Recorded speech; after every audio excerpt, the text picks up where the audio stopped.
ঠিক আছে। আসসালামু আলাইকুম। আমি ডাক্তার জাফর হক, উত্তর যাত্রাবাড়ি 4 নম্বর গেট, ঢাকা থেকে বলছি। আমার অনেকগুলি সাকসেসফুল স্ট্রোক এবং হার্ট ব্লকের রোগীর মধ্যে যেগুলো আগে আমার ভিডিও করা হয়নি, অনেকে আমাকে বলে থাকেন যে আপনি যে হার্টের চিকিৎসা করেন, রোগী ভালো হয়েছে কিনা বা কী পর্যায়ে, এটার উপর কোনো ভিডিও নাই। তো সেই উদ্দেশ্যে আজকে আল্লাহর রহম একটা সাকসেসফুল পেশেন্ট আমার এখানে আছে। পেশেন্টের মেয়ে আমার এখানে উপস্থিত। পেশেন্টের নাম হলো মিস্টার আমিনুল আলম। এই যে দেখা যাচ্ছে আমিনুল আলম, যিনি স্ট্রোক করেছেন, ইসিমিক স্ট্রোক, এবং যার হার্ট ব্লক ছিল। এই যে দেখা যাচ্ছে যে কোথাও 90 থেকে 95% ব্লক, কোথাও 70 থেকে 80% ব্লক, কোথাও 80 থেকে 90% ব্লক, কোথাও হলো 20% ব্লক। এবং ওনার কী কী সমস্যা ছিল সেটা আমি ওনার মেয়ের কাছেই শুনবো এখন। তার আগে আমি একটু দেখাই যে ওই পেশেন্ট আমার কাছে কবে থেকে চিকিৎসা আরম্ভ করেছে। উনি এসছেন আমার এখানে, এই যে আমিনুল আলম, স্ট্রোক এবং ডায়াবেটিস আছে, প্রেশার তো আছেই, আবার কিডনির সমস্যা আছে, সিরাম ক্রিয়েটিনিন 1.5। তো চিকিৎসা আরম্ভ হয়েছে 9/10/2023। তো আরও খুবই একটা উল্লেখযোগ্য বিষয় যে আমার পাশে বসে আছে তোমার জয়া, না? জয়া, তার বাবা আমার খুব বন্ধু মানুষ। তার জন্মের আগ থেকেই তার বাবা আমার এখানে চিকিৎসা করতেন। তো আমি এখন জয়ার কাছে শুনবো। মাঝে আমার সঙ্গে দীর্ঘদিন ওর আব্বা সুস্থ ছিল বলে আমার সাথে কোনো যোগাযোগ ছিল না। তো কীভাবে আমার অ্যাড্রেসটা পাইলো সেটা আবার আমরা জয়ার মুখে শুনবো। হ্যাঁ জয়া, বলো তোমার আব্বার সম্বন্ধে। আচ্ছা, আঙ্কেলকে আমরা আসলে চিনি একদম ছোটবেলা থেকেই। লাইক আমার জন্মের আগে থেকে আমি এগুলো পরে গল্প শুনছি যে আব্বু ঘাড়ে খুব প্রবলেম ছিল। সে দেখা গেছে ঢাকা সিটির এমন কোনো ডাক্তার নাই যে ডক্টরকে দেখায় নাই চিকিৎসার জন্য। ওনার সার্ভিক্যাল স্পন্ডিলোসিস ছিল, বলো। আচ্ছা, তো সেক্ষেত্রে আমি সেটা জানতামও না যে এই ধরনের ওনার প্রবলেম ছিল বা কিছু, বিকজ অফ এটা আমার জন্মেরও অনেক আগে, 8-9 বছর আগের কথা। তো সেই সময় দেখা গেছে আব্বুর এক কলিগের থ্রুতে আঙ্কেলের সাথে পরিচয়, দেখা গেছে তখন হলো ওনার ওষুধ খেয়ে আব্বু একদম খুব দ্রুত সুস্থ হয়ে গেছে। এরপরে নানা ধরনের চিকিৎসা আসলে দেখা গেছে আঙ্কেলের কাছ থেকে আব্বু সবসময় নিত, কারণ ওনার প্রতি ট্রাস্ট লেভেলটাই ডিফারেন্ট লেভেলে ছিল যে হ্যাঁ জাফর আঙ্কেল ওষুধ দিলে আচ্ছা তাহলে কোনো সমস্যা নাই, তাহলে সুস্থ হবে এরকম। এরপরে হচ্ছে ওইটা সুস্থ হওয়ার পরে আব্বুর আর দেখা গেছে ইন্টারনালি কোনো সমস্যা ছিল না, দীর্ঘদিন ভালো ছিল। মাঝখানে ওনার হলো গরুর মাংসে অ্যালার্জি ছিল, সেই ওষুধও আঙ্কেলের কাছ থেকে নিয়ে খাইছে, এবং অ্যালার্জি ওনার এখন গরুর মাংসে কোনো ধরনের কোনো অ্যালার্জি নেই। ইভেন আমাদের ফ্যামিলি জিনে যেটা বলে যে ইয়ার মতো হয়, শীতকাল আসলে চুলকানির মতো হয়, যে খুব অ্যালার্জি জাতীয় হয়, হাত পা চুলকায়। আমারও এই হাতের এই জায়গাগুলো দেখা যেত খুব বেশি, মানে চুলকায় পুরো ঘা হয়ে যেত, এরকম হতো, অ্যালার্জি হয়ে পুরো গোটা গোটা হয়ে যেত। আঙ্কেলের ওষুধ খেয়েছে তখন আমি কিসে পড়ি, 1-2-তে এরকম, 1-এ বা 2-তে পড়ি এরকম টাইমে। সেই আঙ্কেল ওষুধ খাওয়ার পরে এরপরে আর মনে হয় না কোনো শীতকালে আমার আর ওই অ্যালার্জির প্রবলেম দেখা দিয়েছে, মানে ওইটা সলভ হয়েছে, প্রবলেম সলভ হয়েছে।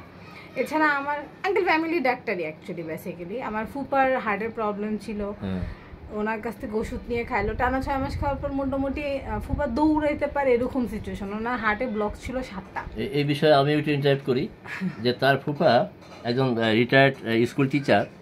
তো উনার এরকম উনি শুধু ডাক্তারের কাছে যেতেন আর রিং পরাইছেন, এবং ডাক্তারকে বলতেন যে আমার কি আবার রিং পড়তে, বলে হ্যাঁ আপনি ওষুধ খাইতে থাকেন, আবার যখন সময় আবার আপনি রিং করবেন। তো ওনার বক্তব্য, তাহলে আমি কেন ওষুধ খাইতে থাকবো, আবার রিং করবো, তাহলে আমার কী লাভ হলো? তখন ওর বাবা একদিন আমার কাছে গল্প করলো যে আমার ভগ্নিপতি রিটায়ার্ড টিচার, তো ওনার তো ডাক্তার এই কথা বলছে, আপনার কাছে কোনো চিকিৎসা আছে কিনা? বলে হ্যাঁ ঠিক আছে, আপনার ভগ্নিকে পাঠাই দেন, আমি চিকিৎসা করব। যাই হোক, উনি বেশ 6 মাস বা 9 মাস ওষুধ খাওয়ার পর উনি সুস্থ হয়ে গেছে। দীর্ঘদিন তাদের সাথে আমার কোনো যোগাযোগ নাই। আমি মনে করছি হয়তো সেই স্কুল টিচার বোধহয় মারাই গেছে বা কিছু, কোনো যোগাযোগ নাই। এখন আমি জানতে পারলাম। এখন বলো তোমার ফুপার সম্বন্ধে। না, এখন ফুপা পুরোপুরি সুস্থ। বাড়ি কোথায়? ফুপার নাম কি? ফুপার বাড়ি কোথায় সেটা বলো। ফুপা তো ভাই বলে নাম না, ফুপা তো দেশের বাড়ি না, উনি হচ্ছে বরগুনাতে আছে। নামটা বলো, উনি স্কুল টিচার, নামটা কি? ওনার নাম হচ্ছে হাসান। ফুপা এখন হচ্ছে স্কুল তো। তোমাদের দেশের বাড়ি কি বরগুনা? বরগুনাতে। ও গ্রামের বাড়ি বরগুনাতে, গ্রামের ফুপা বরগুনা। ওখানে স্কুলের টিচার ছিলেন ছিল, আচ্ছা, চুলাখালীতে। জি জি, আচ্ছা। তো এখন উনি মোটামুটি সুস্থ আছে, এখন retired পর্যন্ত ভালো করছে। আছে, হ্যাঁ এখনো আমি তো মানে অবাক হয়ে বেশ- গেছি। বেশ সুস্থ, ওনার আর কোনো ওই এই জাতীয় কোনো মানে হার্টের জাতীয় কোনো সমস্যা সমস্যা নাই। নাই। উনি ওই যে আপনার ওষুধ খাইছে লাস্ট, এখন হচ্ছে ওই যে যেই খাবারগুলো একটু বেছে খাইতে হয়, হার্টের রোগীর তো স্বাভাবিক লবণ কম খাইতে হয়, গরুর মাংস অ্যাভয়েড করতে হয়, উনি ওগুলো করে এখন মানে আছে ভালো, বেশ ভালো আছে। এখন বার্ধক্যজনিত কিছু সমস্যা যে থাকে, যে একটু স্লোলি হাঁটে বা একটু অসুস্থ ফিল করে, শরীর দুর্বল লাগে, মেজাজ খিটখিটে, এখন এগুলো তো আর হার্টের না, হ্যাঁ। সাথে রিলেটেড না, এইগুলো ওনার সিমটম আছে, বাট আচ্ছা। এছাড়া উনি এখন কমপ্লিটলি সুস্থ হয়। এখন তোমার বাবার প্রসঙ্গে আসো। হ্যাঁ, এরপরে আসলে দেখা গেছে আঙ্কেল আগে আরেকটা চেম্বারে বসতেন, ওনার কমলাপুরে। কমলাপুরে যে চেম্বারে বসতেন, ওইখানে আসলে আমিও ছোটবেলা থেকে ওইখানেই যাইতাম, ওইটাই আমি চিনি। তো আব্বুর যখন এই হার্টের আসলে কন্ডিশন দেখা দিল একটার পর একটা, লাস্ট সেপ্টেম্বর আর কি, 23শে সেপ্টেম্বরে হঠাৎ করে উনি বলতেছে বুকে ব্যথা করতেছে, ডক্টরের কাছে নিলাম, দেন একটার পর একটা চেক, উইদিন 15 ডেজে আমি জানতে পারলাম যে ওনার হার্টের প্রবলেম, ওনার কিডনিতে সমস্যা, তারপর হচ্ছে ওনার ঘাড়ের রগে ব্লক ধরা পড়ছে। যখন এমআরআই করালাম তখন জানতে পারলাম যে ওনার ব্রেনেও সেভারাল স্ট্রোকের সিমটমস দেখা গেছে, আর ওনার ব্রেনে ব্লাড সার্কুলেশনটা কম হচ্ছে, আর ওনার ব্লাডটাও যথেষ্ট পরিমাণ থিক। সো এরপরে হচ্ছে দেখা গেছে ওষুধ খাওয়ালাম এবং ব্যাক টু ব্যাক উনি কয়েকবার সেন্সলেস হয়ে গেল, এবং সেটার পরে আসলে ভয়ই পাইছি আমরা যে কি হইলো না হইলো। এরপরে তো আমি আমার এক কলিগকে পাঠাইছিলাম আপনার ওই জায়গায় যার লোকেশনে, তখন আমার কথা মনে পড়ছে, মাঝখানে আব্বু দীর্ঘদিন বলতেছিল যে আমার মনে হয় আমার কোনো ওষুধে কাজ হবে না, জাফর ভাইয়ের ওষুধ খাইলেই মনে হয় আমার কাজ হবে, কারণ উনি আমার রোগ জানে, উনি আমার ওষুধ দিলে ঠিক হয়ে যাবে। সেই আমি, কারণ মাঝখান দিয়ে ফুপা অসুস্থ হওয়ার পরেও কিন্তু আঙ্কেল প্রায় 7-8 বছর চলে গেছে। তো আমিও আসলে পড়াশোনা নিয়ে ব্যস্ত, আব্বু আসলে সবাই তো সবার লাইফ নিয়ে ব্যস্ত আসলে, এই জন্য আসলে ওইভাবে যোগাযোগটাও, আর ফুপা সুস্থ হয়ে গেছে পরে আসলে কেউ ওইভাবে মনেও রাখে না।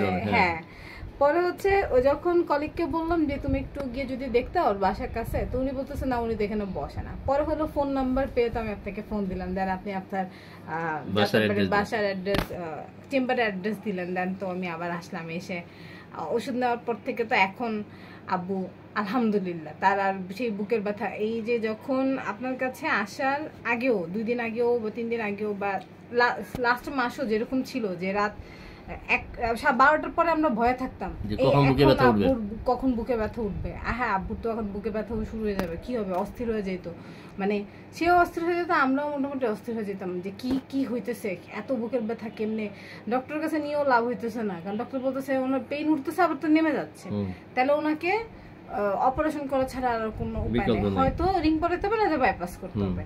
তখন সেও বলতেছে, সেও যেহেতু ওনার বয়সও আপনার 70+ প্রায়, তো উনিও দেখা যাচ্ছে যে ভয় পাচ্ছে যে আমি এখন যদি অপারেশন থিয়েটারে যাই, সেক্ষেত্রে অপারেশন করার পরে আর আমি ওই টেবিল থেকে আমি আর ব্যাক করবো না, উনি আসলে চাচ্ছিল না কোনো অপারেশন গ্রোথ করতে। তখন সেই বলতেছে আমার মনে হয় জাফর ভাইয়ের ওষুধ খেলে আমি ভালো হবো, এছাড়া মনে হয় আমি ভালো হবো না, এই কথা বলার পরে তখন তো আমি অনেক খুঁজে আমার অ্যাড্রেসটা পাইলাম, আর তারপর তো আসলাম, তারপর তো ট্রিটমেন্ট আপনার চলতেছে এখন পর্যন্ত টিল নাও, সে তো মাশাআল্লাহ অনেক ভালো আছে, ভালো রেসপন্স, এই যে দেখা যাচ্ছে ওনার ধন্যবাদ জুই, জয়া সরি, ওই যে আপনার দেখা যায় যে 9-10-2023 থেকে ট্রিটমেন্ট চলতেছে, আলহামদুলিল্লাহ। ইমিডিয়েট এর আগে ওষুধ দেওয়া হয়েছিল